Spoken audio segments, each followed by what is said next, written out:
Pois bem, hoje vamos falar a respeito do dízimo. O dízimo, ele é obrigatório nos dias atuais? Há quem defenda que sim, há outros que dizem que não, mas afinal de contas, o que a Bíblia Sagrada nos revela a respeito deste assunto? Hoje eu quero apresentar três aspectos, ou melhor, três momentos a respeito da prática dos dízimos, para então entendermos se é ou não obrigatório nos dias atuais. Será se você que não dá o dízimo é infiel para com Deus? Ou você que dá o dízimo está dando apenas para enriquecer as instituições financeiras, as instituições religiosas, assim como seus pastores? Bom, o meu nome é Davi e o meu objetivo aqui não é condenar você que não dá o dízimo, ou dizer que você é infiel, ou nem mesmo dizer que você que dá o dízimo também esteja errado ou que também seja infiel. Não é nada disso. Meu objetivo aqui é mostrar para você o contexto bíblico a respeito deste assunto. A Bíblia Sagrada nos dá a direção correta a qual devemos seguir.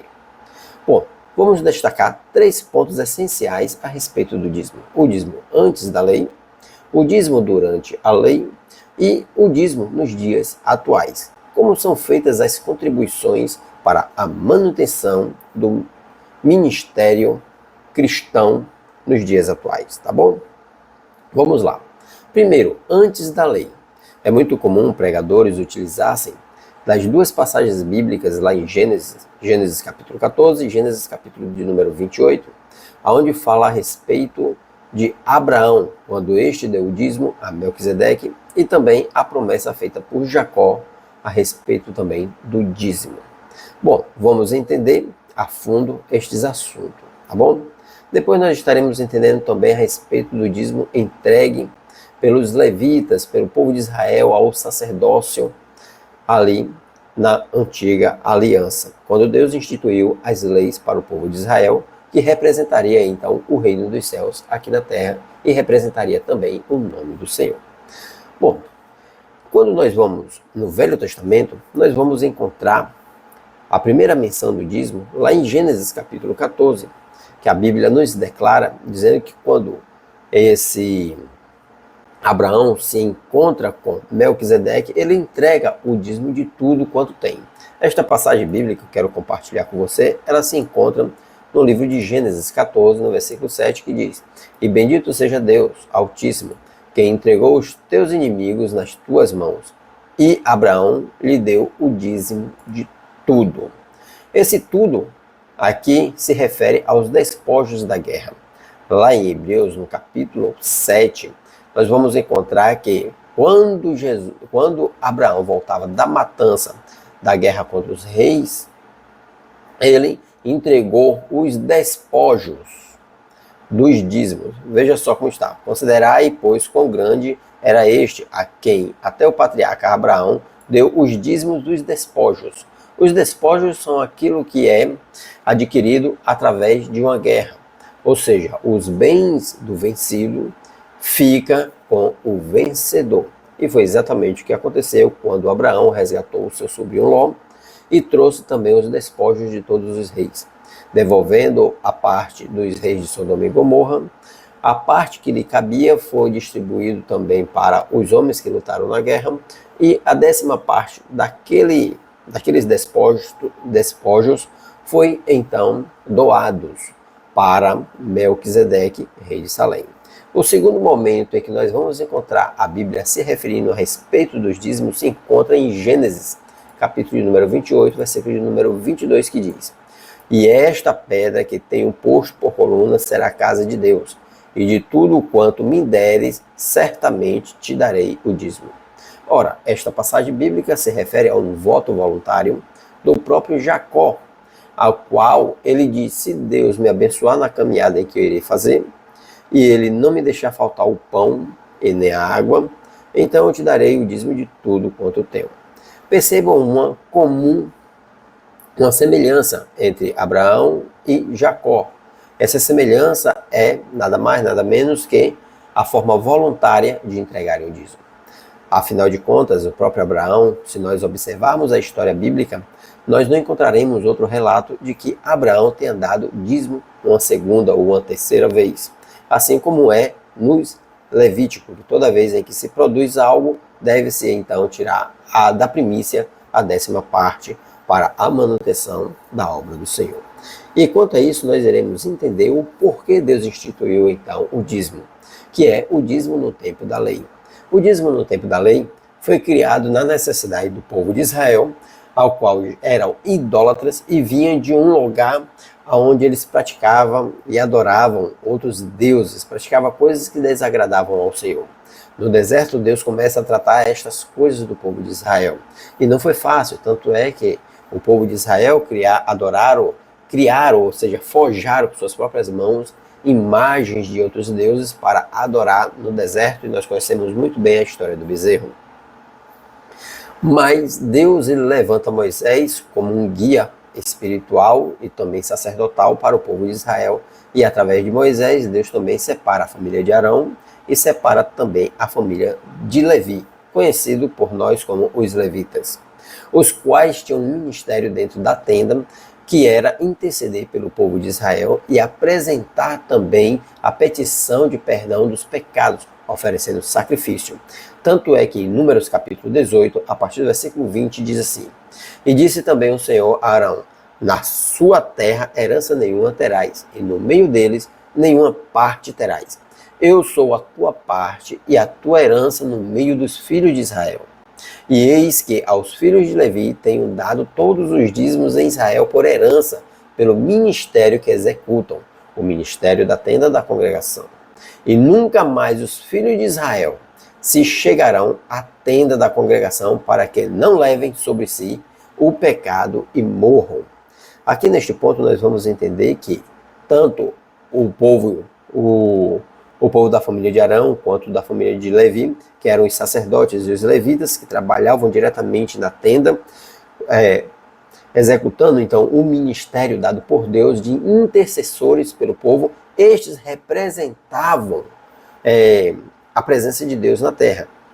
Eles eram responsáveis por intermediar o povo de Israel a Deus. O povo de Israel ele não tinha um acesso direto, um acesso livre a Deus. Tinha que passar primeiro pelos levitas e pelos sacerdotes para que estes fizessem a petição em lugar deles.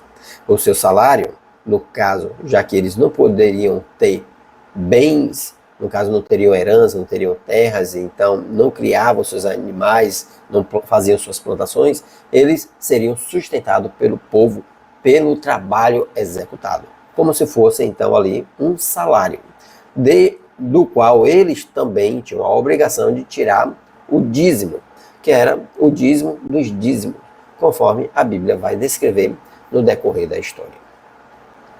Aqui nós percebemos que, acerca dos mandamentos da lei, existe uma obrigatoriedade, diferente do que aconteceu com Abraão e com Jacó, que foram de formas voluntárias, e não houve uma imposição ou um mandamento para que estes fizessem assim. Ressaltando mais uma vez que Abraão deu o dízimo apenas uma única vez. Já Jacó, provavelmente, ele continuou a dar o dízimo ao Senhor, de forma de ofertas, né? Porque essa foi a promessa que ele fez. Assim ele desejou em seu coração e assim ele fez, não para barganhar com o Senhor, como muitos pregam por aí, que quando você dá o dízimo você é abençoado, ou se você não dá o dízimo você está retendo o que é de Deus, então você é ladrão. E com isso eles citam Malaquias capítulo 3, versículo 10, que é tirado totalmente fora do contexto estas afirmações. Ou a questão de Malaquias capítulo 3, 10 é um contexto totalmente diferente, tanto do que eu estou falando aqui a respeito da lei, quanto também do contexto de Abraão. Ali o povo de Israel estava passando por alguns problemas também, aos quais eles não buscavam mais ao Senhor por causa dos seus exílios em que ele teve anteriormente. Em um próximo vídeo falarei mais a respeito deste assunto. Se vocês assim desejarem, só é deixar aí nos comentários, tá bom? Mas continuando, muitas pessoas defendem a prática do dízimo dizendo que Jesus ele validou Então, a entrega do dízimo, portanto, ela é válida no dia de hoje e tem a sua característica de gratidão e, como é que fala? De gratidão, realmente, esta seria a palavra. Generosidade também. Só que o que Jesus está se referindo é a respeito do dízimo da lei. Percebemos em Mateus capítulo 23, versículo de número 23, que diz assim, ó: Ai de vós, escribas e fariseus hipócritas, pois que dizimais a hortelã, o endro e o cominho, e desprezais o mais importante da lei, o juízo, a misericórdia e a fé. Deveis, porém, fazer estas coisas e não omitir aquelas. Lembrando que neste momento, Jesus vivia ainda na velha aliança. Jesus vivia ainda no Velho Testamento e ele estava dando uma correção, uma lição de moral para os doutores da lei daquela época, que eram os fariseus. Por isso Jesus cita hipócritas, fariseus e escribas. Vocês da oferta do coentro, do endro e do cominho. Perceba que Jesus ele usa a pecuária, ou seja, o plantio, a criação, porque esta era a forma correta de entregar o dízimo naquele tempo, através daquilo que se produzia da terra, daquilo que se criava, e não daquilo que se ganhava como um salário, assim, em dinheiro, em moedas, certo? Então Jesus está se referindo diretamente à lei de Moisés, e não à nova aliança que vem posteriormente, falando a respeito da lei que vem posteriormente, que é aonde nós estamos agora, quando Jesus diz, um novo mandamento eu vos dou, tudo isso muda. Hoje já não existe mais sacrifícios. O nosso intermediador entre Deus e os homens não é mais os levitas e os sacerdotes, mas sim o próprio Jesus. João capítulo 14, versículo número 6, a Bíblia declara, pelas palavras do próprio Senhor Jesus Cristo, dizendo, eu sou o caminho, a verdade e a vida, e ninguém vem ao Pai senão por mim. Ou seja, Jesus agora é a nossa porta de entrada, o nosso acesso à presença do trono de Deus. Hoje não existe mais pessoas mais ou menos privilegiadas ao ponto de entrar na presença do Senhor. Todos nós, através do sacrifício no Calvário, através de Jesus Cristo, nós temos agora acesso livre ao trono da graça de Deus. Não existe mais um intermediador. Qualquer um de nós que pecarmos, nós temos livre acesso para clamar ao Senhor, se arrependermos de nossos pecados e pedir a Ele o perdão, e Ele com certeza nos concederá o perdão, né? Isso não impede que nós também possamos interceder uns pelos outros, assim como a Bíblia nos ensina. Mas se tratando do dízimo, nós percebemos que os apóstolos, e nem mesmo Jesus, ele ensina os discípulos a praticarem mais os dízimos. Jesus, ele repreende os escribas e fariseus, mas em momento algum Jesus ensina isso para os seus discípulos. Os discípulos, ou seja, os apóstolos, assim como o próprio apóstolo Paulo, eles também não ensinaram mais ninguém a praticar o dízimo, nem tampouco sacrifícios como era na antiga aliança. Nós percebemos o princípio das ofertas agora em 2 Coríntios, no capítulo 9, versículo 7, que diz: cada um contribua segundo propôs no seu coração, não com tristeza ou por necessidade, porque Deus ama a quem dá com alegria. Ora, se você dá o dízimo buscando ser abençoado por Deus, ou se você acha que você é obrigado a dar, caso contrário, devorador, ou você não será abençoado por isso, você está barganhando com Deus. Você deve dar o dízimo, você deve dar a oferta, mas de forma voluntária, conforme o que propuser no seu coração.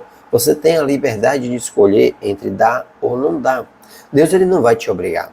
Essa história de dizer que o dízimo não é seu, não é verdade. Segundo a Bíblia Sagrada, não.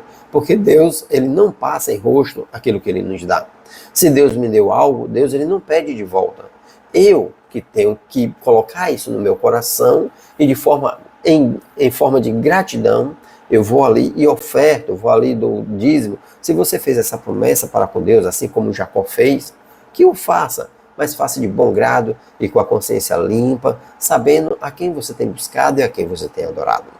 Que as palavras de homens não venham mexer em sua cabeça, não venha afetar a sua forma de pensar, porque Deus espera verdadeiros adoradores que o adorem em espírito e em verdade. E é isso que Deus espera de mim e Deus espera de você, tá bom? Vou ficando por aqui. Para mais vídeos como este, se inscreva no canal, ative também o sino de notificações. Que Deus os abençoe e até a próxima, se Deus quiser.